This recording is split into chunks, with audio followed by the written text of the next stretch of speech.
من یعنی چی؟ یعنی من کیستم از چی میاد؟ من کیستم از کجا شروع میشه؟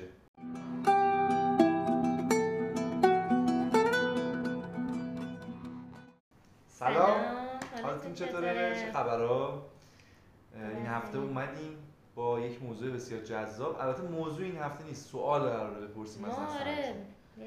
ما یه چند سوال داریم. من خودم هم هلیا هم شایان واسمون دغدغه بوده و قراره از نسرین جون بپرسیم و ایشون لطف میکنن و جواب ما رو میدن. همچنین هم اگر سوال شما باشه جوابش رو میگیم. نسرین جون، امروز میخواستیم ازتون بپرسیم که معنی من یعنی چی؟ یعنی من کیستم از چی میاد؟ من کیستم از کجا شروع میشه؟ حالا از هر کجا خواستیم که بارها شده شاید خیلی بپرسن مثلا ازتون که خب تو کی هستی اینا، که ما مثلا میگیم الیام مثلا فلانی هم انقدر سالمه مثلا اینجوری توضیح میدیم. ولی مثلا بارها شده شاید آدم بره جلوی آینه یا حتی تو ذهن خودش مثلا براش سوال پیش بیاد که اصلا من کیم واقعا؟ دقیقاً. آیا ما فقط ویژگی هامون ما رو معرفی میکنه یا نژادمون یا زبانمون؟ نظر شماها چیه؟ ما بعد از شما نظر تقلبی که خب من اگر از شما بپرسم الان شایان تو کیستی؟ تو چی داری به من بگی؟ من شایانم. خب این یه چیز روتینه. خیلی ها شایانه فقط نه این روتینه. آره این روتینه. یعنی ما برای استخدام، برای معرفی خودمون، تو جامعه دقیقا یه اسم و رسمی داریم که اونو میگیم. من اصلا راجبه من کیستم خیلی عمیق‌تر از ایناست. شما چیزی تو ذهنتون هست که ازتون بپرسم تو کیستی؟ اولا یه سوالی یه چیزی بگم. اگر یه نفر بخواد بفهمه کیه، باید اولین کاری که میکنه دو تا کار. یکی این که باید نقاباشو برداره تا بفهمه کیه برای خودش، چون ما همش با نقاب. یکی این که با خودش در ارتباط قرار بگیره. وقتی شما با خودتون میرین تو ارتباط میفهمین کیستی. پس برای این که بفهمیم کیستیم اولین کاری که میکنیم باید نقاب نداشته باشیم. خب نقاب حالا اصلا چیه؟ نقاب پوششی که خودمون رو به مردم نشون میدیم. خب رفتاری که خودمون رو باهاش کاور میکنیم. ببینید نقاب، کسی که نقاب داره، من همه اینا رو باز کنم براتون، اول معنیشو بفهمید بعد حالا راجبش صحبت کنیم. نقاب یعنی این که شما در لحظه حضور ندارید. کسی که در لحظه حضور نداره نقاب زده. زمانی ما بدون نقاب هستیم و میتونیم خودمون رو بشناسیم و بفهمیم کیستی که نقاب برداشته باشیم و در لحظه حضور داشته باشیم. خب ما 99% در لحظه حضور نداریم و همه جا با نقاب ظاهر میشیم. درسته؟ و وقتی با نقاب ظاهر میشیم، حالا انقدر نقابای مختلف داریم که یه ساک همراهمونه، هر جا که میخوایم بریم با این نقابامون هم عوض میکنیم. خب حالا کی جرأت میکنه بدون نقاب در جامعه یا حتی تو خونه با خانواده‌اش، با فامیلش، با دوست پسرش، با دوست دخترش، با مامانش، با باباش، با دوستش، من نمیدونم، بدون نقاب ارتباط برقرار کنه؟ تقریبا هیچ مرسی. چون هیچ کس. آره بعد مثلا من احساس میکنم خب واقعا نمیدونم درسته یا نه، ولی خودم اتفاقا الان خیلی جالبه چون دقیقا خودم به این نتیجه الان رسیدم یهو تو ذهنم. مثلا انگار وقتی که با خود واقعیت روبرو میشی، یعنی مثلا هیچ نقابی نداری جلوی یه سری افراد، مثلا شاید اصلا برات خیلی هم چیز نباشه تو محل کارت یا جلوی مثلا دوستات، مثلا جلوی دوست صمیمیت دیدی که هیچ وقت همیشه واقعا خود واقعیت چیزی برای پنهون کردن نداری، ولی وقتی که واقعا اون آدم میشی یه مقدار نمیدونم انگار مثلا اذیت کننده میشه، یعنی خب انگار که یه ذره عذابت میده. میدونی چرا؟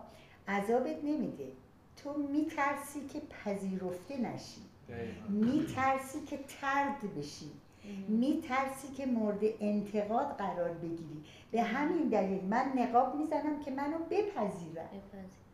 ما برای پذیرفته شدن نقاب میزنیم. آخه یه چیزی هم هست، مثلا توی هر جامعه ای، حالا جامعه ممکنه منظورم 2 نفر بیشتر میشه جامعه دیگه، مثلا منظورم این تو هر تجمعی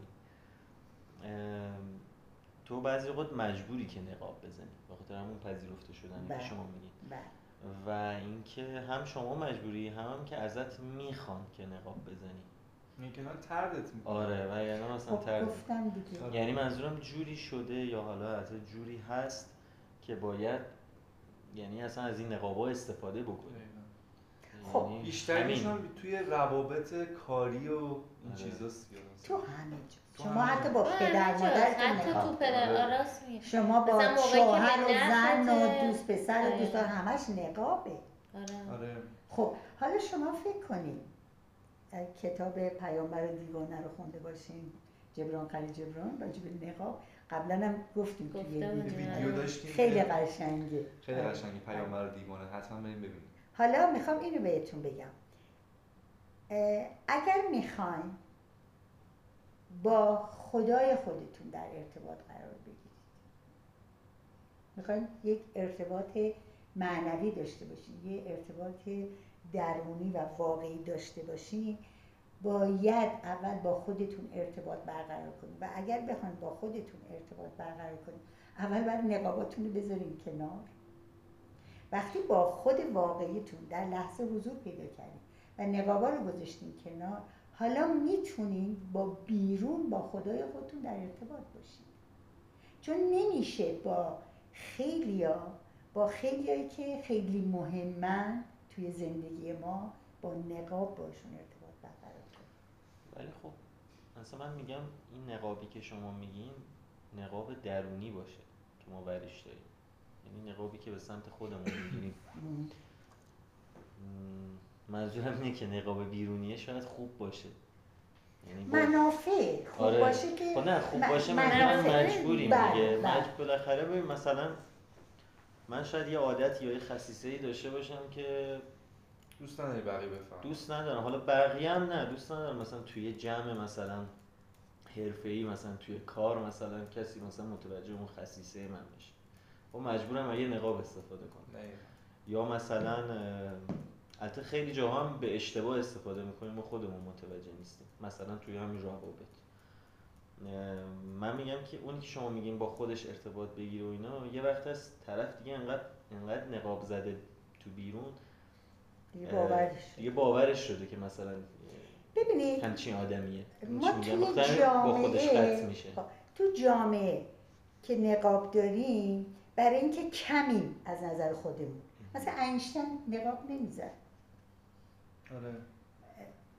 مثلا من شوهرم تعریف میکرد که یه استاد دانشگاهی داشته تو امریکا که این آقا یک کراوات مچاله همیشه تو جیبش داشته، بعد وقتی می‌خواسته جلسات سخنرانی خیلی مهم بره میومده اینو باید بعد وقتی در میآورد چون گفته بعد تو این جلسه کراوات بزنی.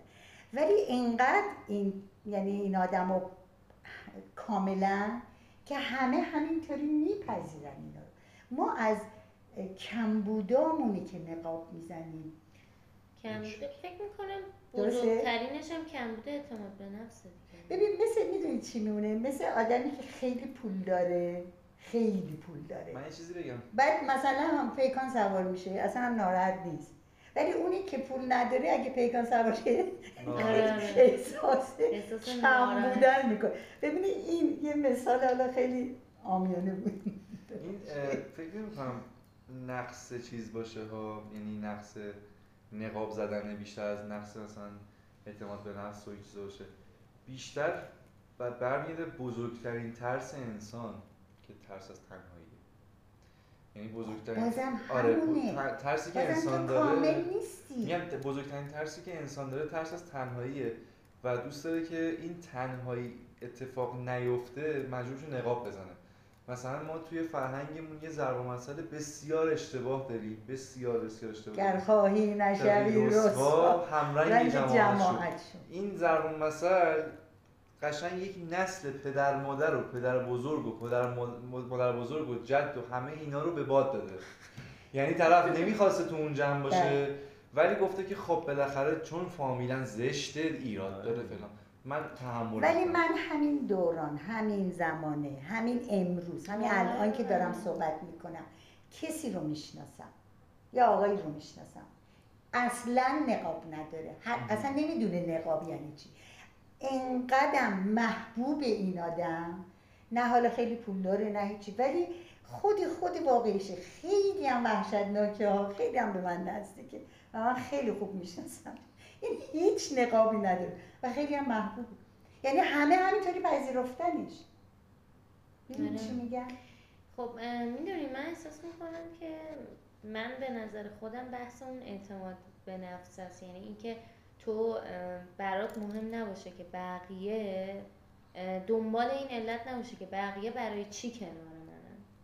خب یعنی وقتی که ما همیشه سوال میکنیم مثلا فلانی چرا اصلا مثلا از من خوشش میاد یا چرا اصلا کنار منه، تو دیگه این سوال نداری چون میگی که آقا این منم، اصلا برات مهم نیست که بقیه چجوری تو رو بپذیرن. ببین این فکرم نمیکنه، مثلا این آقایی که من میگم مثلا الان بگن مثلا شاه داره میاد خونه شما یا مثلا چه میدونم مثلا یه آدم معمولی داره میاد، این همون لباسی که تنشه، همون مدلی که صحبت میکنه، همینطوری که میخواد، همونه، اصلا هیچ تغییری در خودش جالبی که شبیه شایانه خیلی همه دوستش دارم، یعنی باور کن من تا حالا نشنیدم که مثلا کسی از این بدش بیاد، انتقاد خیلی بهش میکنن ولی اصلا اهمیت نمیده، یعنی اصلا من فکر می‌کنم متوجه نیست، انگار بچه است.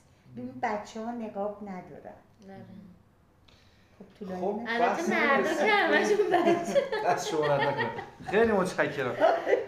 بحث اون اینجا رسید که گفتیم اولین و تنها راه حل این که شما بخواید شروع کنید بفهمید که کیستین، من کیستم رو بخواید شروع بکنید که نقابتون رو بذارید کنار. اصلا ببینید دارید از نقاب استفاده میکنید. دقیقاً. اصلا از چه نقابایی؟ وقتی میتونیم بفهمیم که حضور پیدا، وقتی حضور داریم میفهمیم که نقاب داریم. دقیقاً. بدون حضور نمیشه. بعد خب پس جواب این سوالمون رو ما گرفتیم در مرحله اول و فهمیدیم که اول باید ببینیم که تو حال هستیم یا نه، بعد نقاب خودمون رو شناسایی کنیم و بعد شروع کنیم به پی بردن هویت خودمون. مرسی.